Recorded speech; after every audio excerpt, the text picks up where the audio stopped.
Olá, está começando mais um Resenha, o seu programa que fala de literatura, arte, crítica. Hoje nós vamos falar um pouco sobre um poeta francês, Baudelaire. E para falar sobre esse assunto, tenho aqui no estúdio comigo a professora Glória Carneiro do Amaral.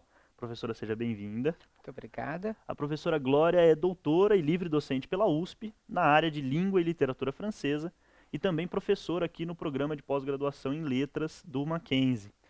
Mas sua tese de doutorado, né, professora, É, foi também publicada nesse Aclimatando Baudelaire, da editora Ana Blume, que fala basicamente de Baudelaire, né? uhum, Da relação do Baudelaire, da poesia baudelariana no Brasil. Para a exatamente. gente começar o nosso bate-papo, professora, a obra icônica do Baudelaire, talvez a mais importante obra dele, é Flores do Mal, que Uhum.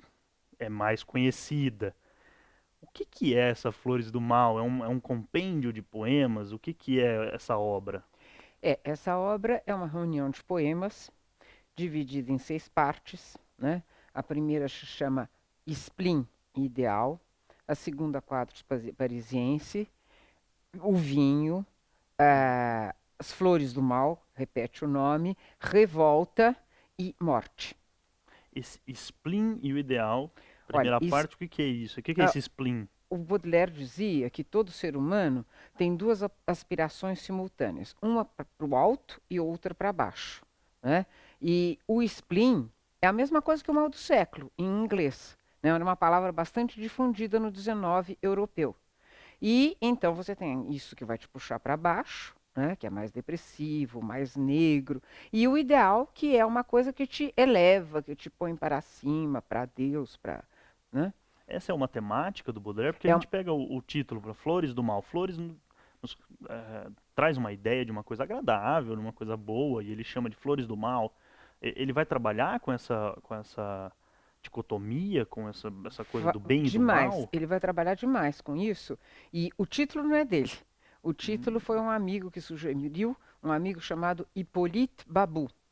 E justamente você pegou bem, porque o que acontece é a junção do Flores, que é uma coisa delicada, já inserida na tradição poética, com o mal. Né? E essa obra ele publicou a primeira vez em 1857. E ela sofreu um processo. Então, porque na França estamos no Segundo Império, que era um regime ditatorial, muito autoritário e muito moralista. Então, em 1857, duas grandes obras foram processadas: Madame Bovary, do Flaubert, e As Flores do Mal, de Baudelaire. Agora, o Flaubert conseguiu se sair bem no processo, não foi condenado. E o do Baudelaire, que foi mais tarde, eu acho que até uma das coisas é o fato do processo do Baudelaire ter sido posterior. Então, escapou o primeiro, o segundo não nos escapa. E depois o Baudelaire não tinha muita competência assim nas coisas cotidianas e práticas. E aí o que aconteceu? Condenaram 6 peças, 6 poemas, por atentado, por problemas morais. Não foi religioso, o que, se a gente for ler todos os É poemas, é surpreendente. surpreendente.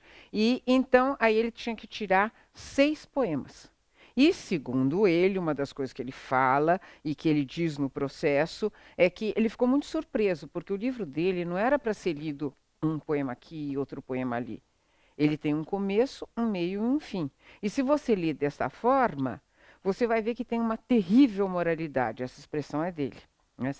Se exala do livro uma terrível moralidade. Bom, aí então tirou 6 poemas, o livro, de acordo com ele, ficou meio trôpego. Então ele tinha que fazer mais 6 poemas. E aí tem na correspondência dele, ele tinha uma correspondência muito vasta com a mãe. Ele fala que ele tinha uma preguiça de fazer 6 poemas e tal. Bom, a verdade é que ele fez muito mais que 6 poemas, né? E aí, então, ele remanejou, fez vários poemas novos, e aí que entrou essa parte dos quadros parisienses. Então, a edição que a gente conhece, não é todo mundo que sabe disso. A edição que a gente conhece, que a gente lê, é de 1861. Na primeira você não tem os quadros parisienses. Ele foi multado? Ou ele Ele foi teve. preso? Não, ele não foi preso, ele teve que pagar uma multa enorme Ah, e tirar esses 6 poemas. Só se poderia publicar o livro sem os 6 poemas. Então, daí, quando ele republica em 1861, ele tirou os 6 poemas, porque senão não iria publicar outra vez, e introduziu essa parte que se chama Quadros Parisienses. então a primeira edição de 1857, 4 anos depois, essa versão já modificada. Já modificada, era ele ainda em vida dele, né? E aí, por que apareceram esses quadros parisienses? Porque quando o Napoleão III deu o golpe, subiu ao poder em 1852, ele, algum tempo depois, ele contratou o que para nós seria um prefeito de obras, um secretário de obras, que era o Haussmann. Ele, na verdade, tinha um posto que não tem uma correspondência perfeita no Brasil, né? Porque a França é dividida em départements, que a gente fala em francês, e o chefe desta jurisdição é um préfet, porque o prefeito, que é o da cidade, chama-se em francês maire. E esse indivíduo, o Haussmann, ele era préfet de la Seine, ou seja, ele era chefe do departamento do Sena e tomava conta de Paris. E foi aí que teve a grande reforma de Paris. Arquitetônica, né? Arquitetônica, urbana, demoliram muitas casas, cortaram a cidade de avenidas, tanto é que você tem o Boulevard Haussmann, que passa por trás da ópera, que é bem conhecido porque é onde tem a Galerie Lafayette. Né? Então, essa fisionomia de Paris, ela se delineou a partir dessa época. Foram anos e anos de reforma. Então, como começou, quando o Baudelaire publicou a primeira vez As Flores do Mal, estava se esboçando a reforma, e depois ela foi se intensificando, ele acaba colocando a cidade, e isso é uma das coisas modernas dele, ele acaba pondo a cidade o mal na cidade nos seus poemas. E aí que tem os quadros parisienses, que não existia, ele remanejou, esse quadro parisiense tem 18 poemas. Ele remanejou alguns de outros lugares e colocou mais 10 novos, que são os poemas mais modernos. Então, na verdade, uma reestruturação arquitetônica e urbanística do meio do século XIX de Paris influenciou a obra poética dele. Ele fez poemas para a cidade, né? E tem uns poemas muito bonitos. Tem As Velhinhas, que é justamente quando ele vê essas velhas que ficam nas praças públicas com aquela cara, sabe? Ele chama de Evas octogenárias, que estão maduras para a eternidade. É muito bonito o poema. E é um poema que ele escreveu depois de 57. Justamente porque estava... Você tem, inclusive, ele tem uma outra parte da obra dele, que se chama Poemas em Prosa, que é um pouco posterior às Flores do Mal. Então, você tem algumas coisas, assim, alguns poemas que começam na cidade. Né? Então você tem assim, eu estava passeando com a minha namorada e tinha um monte de entulho aqui, aí eu entrei num café que estava assim, rutilante de novo, tudo era novo, a rua era nova, o café era novo. Então isso foi uma coisa muito impactante. E a razão real desta reforma, quer dizer, claro, tinha muitas casas que estavam caindo, faltava esgoto, a iluminação tinha mudado, mas sobretudo uma razão de segurança. Porque em 48 teve a Revolução, que é aquela revolução que todo mundo conhece. Todo mundo conhece porque aparece nos Miseráveis. Então, a Revolução de 48, o que eles faziam? Aquelas barricadas, tá certo? Pegavam os paralelepípedos, empilhavam todos, e aí, então, quem estava a pé se via melhor do que a polícia a cavalo. Acontece que numa grande avenida pavimentada, a polícia se vira melhor. Então, a razão real a primeira razão desta reforma foi isso. Agora não vai ter mais política, revolução, né? Que o pessoal empilha paralelepípedo. E esse já é um traço até moderno do Baudelaire, né? E o Baudelaire também tem uma presença muito forte. Na verdade, ele é talvez o início do simbolismo. Mas a gente vai falar disso no próximo bloco, você não saia daí.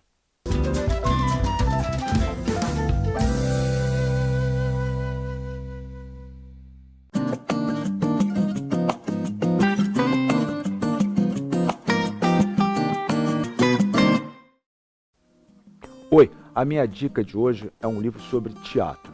Ele se chama Ler o Teatro Contemporâneo. Bem, esse ler o teatro contemporâneo significa o seguinte: como que na contemporaneidade Já não tratamos mais das grandes narrativas, não se trata mais de estruturas dramáticas, mas sim se trata justamente dessa nossa era, que é uma era fragmentada, principalmente nas narrativas teatrais. Então esse livro, para quem tem interesse, ele é fundamental. Ler o teatro contemporâneo, e o autor é o Jean-Pierre Riengart, ok? Fica aí minha dica.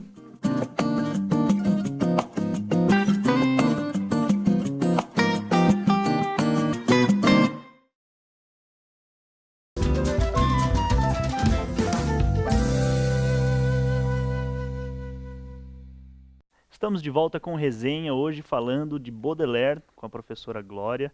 Professora, no bloco anterior nós estávamos falando dessa relação do Baudelaire com a cidade. Na verdade, como ele enxergava a cidade, ele levou isso para a sua poesia. Mas ele também, na própria Flores do Mal, tem um poema, Correspondance, né, que ficou relativamente famoso. Eu acho que é o mais famoso. Mais famoso, por dar até um início do simbolismo. Qual é essa relação do Baudelaire com o simbolismo? Ele era simbolista, não? Olha, e eu, quando eu dou aula sobre o Baudelaire, eu sempre falo para os alunos que eu aposto, assim, uns $1000, que todo manual de simbolismo que você for consultar, você vai encontrar o Baudelaire como um dos precursores. Né? Uhum. Agora, o que acontece de fato? Se você for pegar, são 126 poemas. E aí você deve ter uns 4, 5, 6, talvez, que são poemas simbolistas. Então, na verdade, não dá para você dizer que ele é um poeta simbolista como Verlaine ou como Cruz e Souza para nós. Né? Mas acontece que nesse soneto que você citou, ele vai fazer uma relação da natureza com a arquitetura e dos sentidos do ser humano. Então ele tem um verso, que é o verso que eu acho que é o mais antológico das Flores do Mal, em que ele fala os perfumes, as cores e os sons se correspondem. E aí o que acontece? Esse verso deu origem a uma figura de linguagem, que é a sinestesia, que é muito usada no simbolismo. Ou seja, quando você liga dois sentidos diferentes. Ou seja, um perfume azul, um verde muito acre. Então você vai ligando essas coisas e deu origem a isso. Por isso que se fala tanto o Baudelaire. E porque o Baudelaire também, ele divulgou através dessas ideias, as ideias de um pensador sueco, o Swedenborg, que vai falar dessas correspondências, dessas analogias. Porque quando você está no parnasianismo, parnasianismo pretende o quê? Que você coloque a realidade no poema. E o simbolismo você trabalha com símbolos. Então, por exemplo, um perfume azul no simbolismo não dá, no parnasianismo não dá certo. Porque não existe, na verdade, um perfume com cor. É você que está ligando isso. Então é por isso que tem essa relação forte e muito recorrente do Baudelaire com o simbolismo. Inclusive porque a questão de data, ele é relativamente bem anterior, né? O É simbolismo, eles anterior, vão porque o colocar... simbolismo, porque justamente pega uma coisa aqui, pega outra coisa ali e vai se formando. O simbolismo é mais as 3 últimas décadas do século, né? Ele morre em 67. E pensando nessa obra, Flores do Mal, no Brasil, que traduções que nós temos de Flores do Mal no Brasil e que impacto Flores do Mal teve na poesia brasileira, para os escritores brasileiros? Olha, a primeira tradução que nós temos aqui, sozinha, esporádica, é de 1871, um poema que se chama Le Poison, o veneno. E você teve muitas traduções, ele foi muito traduzido na década de 70, 80, ele foi muito traduzido no Brasil. Mas você vai ter a primeira tradução integral para justamente comemorar o centenário, que é de 1957. E que foi feita, sob encomenda, por um poeta, o Jamil Amansur Haddad, que empenhou-se muito na sua tradução, uma tradução que ele cuidou muito, mas que deixa Baudelaire um poeta mais amarrado, mais parnasiano. Agora, a edição de 1957, ela é acompanhada de uma grande pesquisa, e cada poema ele vai escrever embaixo, o Jamil Amansur Haddad, quais são as traduções que até aquele momento existiam. E você vai ver que os quadros parisienses praticamente não tinha nenhuma. Porque não correspondia à sensibilidade, não chamava a atenção do público brasileiro no fim do XIX. Tanto é que esses poemas dos quadros parisienses formam o bloco mais estudado pelo Walter Benjamin, que vai detectar não mais o simbolismo, mas a modernidade do Baudelaire. Então, até nesse meu livro que você citou, eu faço assim uma espécie de uma evolução da leitura do Baudelaire. Então, logo contemporaneamente foi aquele escândalo. Então, diziam que ele era uma poesia de carniça, de abatedouro, porque ele tem um poema muito bonito chamado Une Charogne, que foi traduzido por uma carniça, em que ele está passeando e vê assim uma carniça assim apodrecendo, né? Então ele fala para a namorada: tá vendo? Você é tão bonita, estrela dos meus olhos, sol da minha manhã, você vai ficar que nem ela. E aí ele resgata o amor espiritual, que é isso que vai sobrar. Depois ele é lido como simbolista, depois do Walter Benjamin Almeida, mas que chama-se As Flores das Flores do Mal. A primeira completa foi do Jamil, depois teve uma do Ivan Junqueira e recentemente a Martin Claret lançou uma muito interessante de um excelente tradutor, o Mário Laranjeira. Quer dizer, era para ter saído bilíngue e acabou saindo só em português, o que é lamentável. Mas é uma bela tradução. E o Baudelaire foi lido, então, no Brasil já no 19. Ele Já no 19. Já influenciou gerações. Já. E ele foi um gancho, porque a leitura, todo mundo lê o que interessa, né? Então a leitura foi uma leitura assim da sensualidade do Baudelaire, até os nossos poetas exageraram esse aspecto. E foi uma forma, um pouco talvez na esteira do Castro Alves, para tirar aquela mulher toda desmaiante e toda delicada, etérea. E ele é considerado, então, o início do modernismo, não?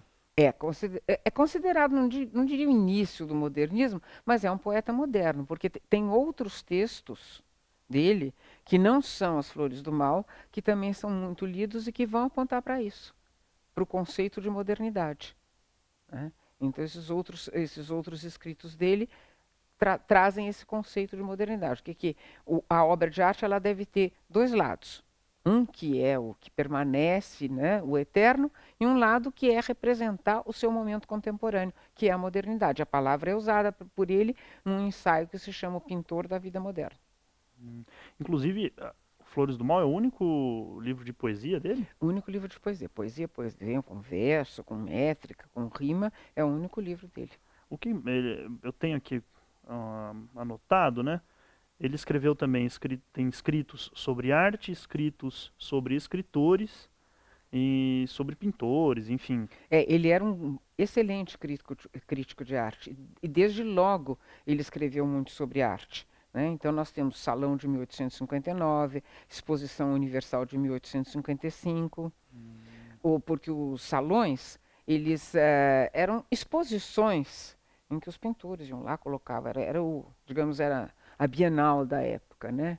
Então, tanto é que os impressionistas tiveram salões dos refusés, dos recusados. Eles fizeram um salão à parte, porque era um salão clássico. O Baudelaire frequentava esses salões e escrevia crítica de arte. Interessante. Ele ficou muito conhecido como poeta, mas tem muitos escritos fora da poesia, né? Ele tem também escritos sobre o Victor Hugo, sobre o Théophile Gautier, aliás, ele oferece As Flores do Mal para o Théophile Gautier. Legal. Nós vamos fazer uma rápida pausa, mas na volta a gente fala mais de Baudelaire. Não saia daí.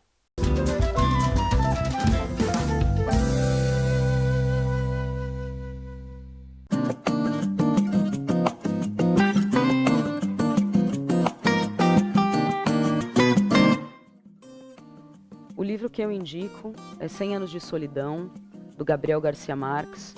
É um livro que, apesar da narrativa ser bastante fantasiosa, ele traz a realidade aqui da América do Sul. É um livro bem gostoso de ler e eu indico.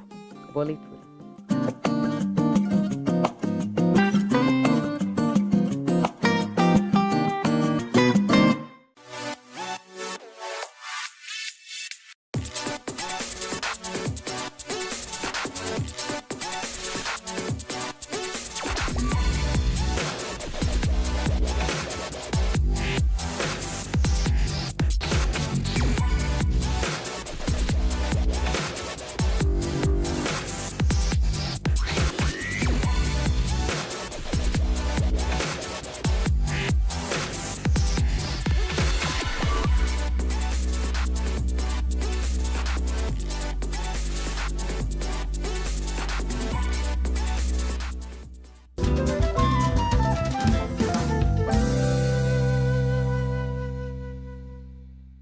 Estamos de volta com resenha, hoje falando sobre Baudelaire, século XIX, França. Professora, o Baudelaire, conhecido como poeta, a gente estava comentando no bloco anterior, escreveu muito fora da poesia. Ele tem prosa poética, é isso? Ele é um dos precursores do poema em prosa. Ele tem um texto que é conhecido ou Poemas em Prosa ou O Spleen de Paris, né? Então, ele tinha ideia no começo de fazer para alguns poemas das Flores do Mal um poema em prosa. Então, alguns têm uma correspondência. Aí depois ele foi imaginando outra coisa e tal. Ele queria uma prosa poética que correspondesse à cidade, que fosse mais flexível, mais maleável, que exprimisse estados de espíritos diferentes, né?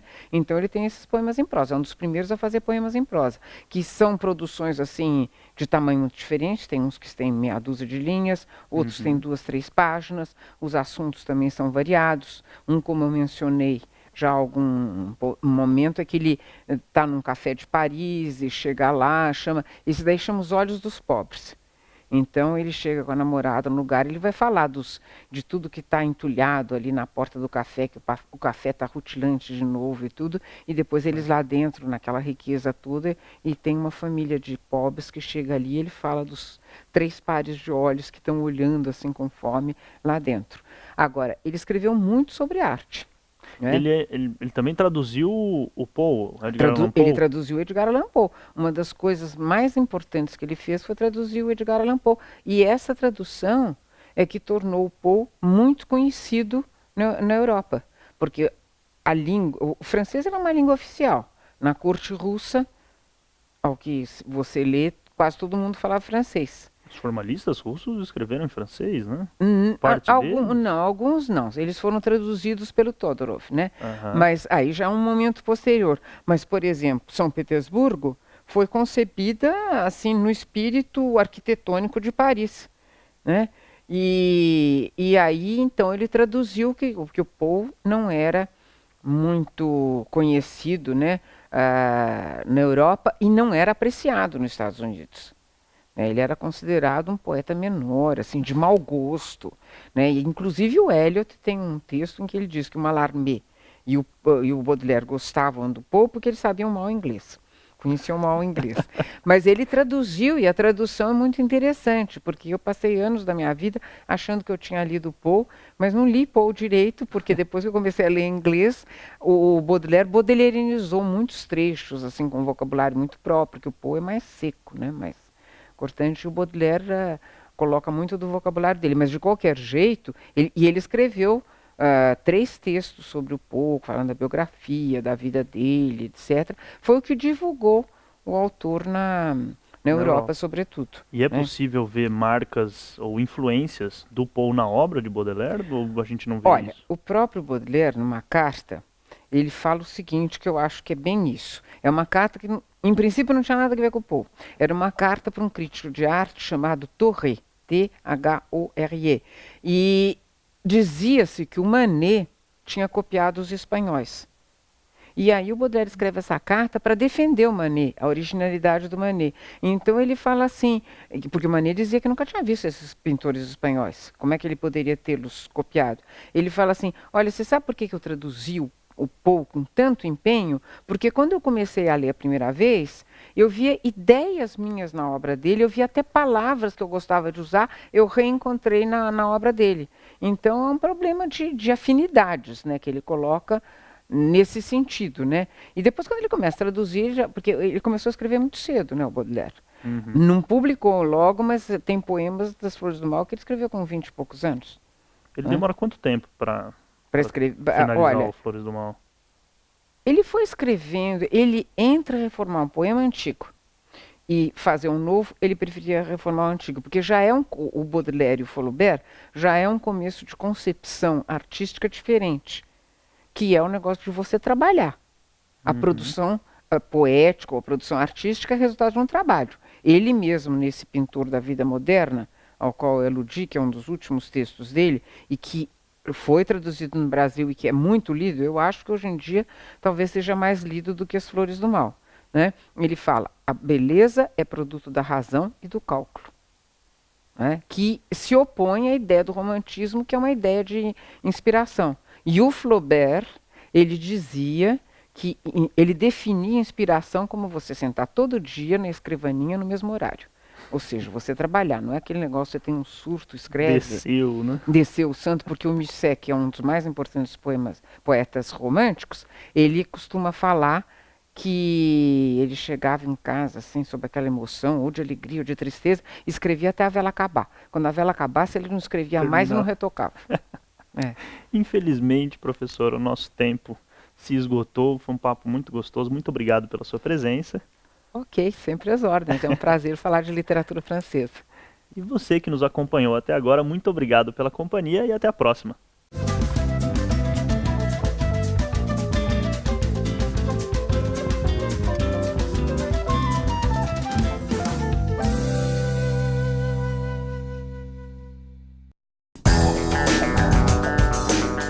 Olha que prédio enorme. Nele vivem centenas de pessoas. Você conseguiria projetar uma obra como essa? E que tal este prédio? Lindo, não é? Mas não basta ser bonito, tem que dar conforto às pessoas. Você sabe como fazer isso?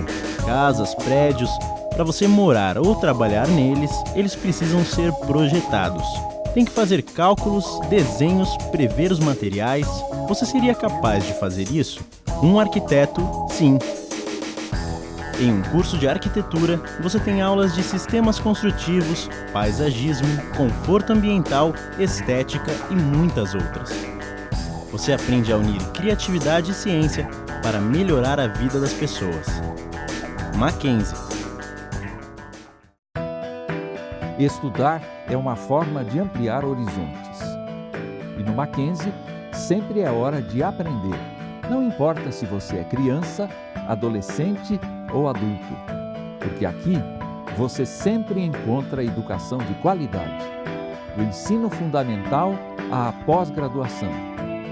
Descubra o que o Mackenzie pode oferecer. Acesse o nosso site. Mackenzie.